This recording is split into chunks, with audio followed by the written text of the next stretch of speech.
গ্রামে এসেছি, চারদিক হেঁটে না দেখলে কি ভালো লাগে। তো হাঁটতে, হাঁটতে চলে এলাম সবজি ক্ষেতে।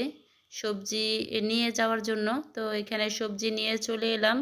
ক্ষেত থেকে আমার বাশুরের মেয়ে সবজি উঠিয়ে দিয়েছে। সবজির সাথে ওর থেকে কয়েকটা হাঁসের ডিমও নিয়ে আসলাম। সবজির মধ্যে এখানে বরবটি, সিম আছে। তারপরে হচ্ছে ধুন্দুল নিয়ে আসছি, ধনিয়া পাতা, কাঁচামরিচ। তো এগুলা হচ্ছে আজকে সবগুলাই রান্না করে ফেলবো। ছোট্ট একটি মিনি ব্লগ আপনাদের সাথে শেয়ার করছি। জানি না আপনাদের কাছে কেমন লাগবে। তো আমি হচ্ছে বড় একটি ব্লগ ভিডিও আমার চ্যানেলে শেয়ার করছি।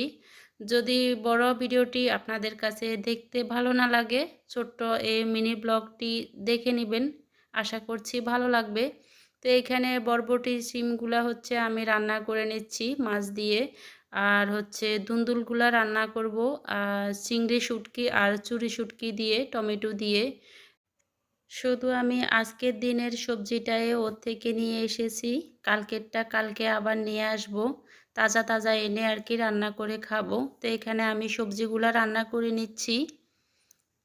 তো আমার হচ্ছে এরকম সবজি রান্না করে খেতে খুবই ভালো লাগে, একদম তাজা তাজা। জানি অনেকে এরকম তাজা সবজি রান্না করে খেতে পছন্দ করেন। তো এখানে আমি হচ্ছে বড় মাছ দিয়ে বরবটি শিমগুলা রান্না করতেছি। যেহেতু দুন্দুল শুটকির তরকারি, সেজন্য দুন্দুলগুলা শুটকি দিয়ে রান্না করে নিলাম। এই তো আমার রান্না বান্না হয়ে গেছে। এখন হচ্ছে আমরা দুপুরের খাবারটা খেয়ে নেব। আমার আজকের মিনি ব্লগটি আপনাদের কেমন লেগেছে জানাবেন।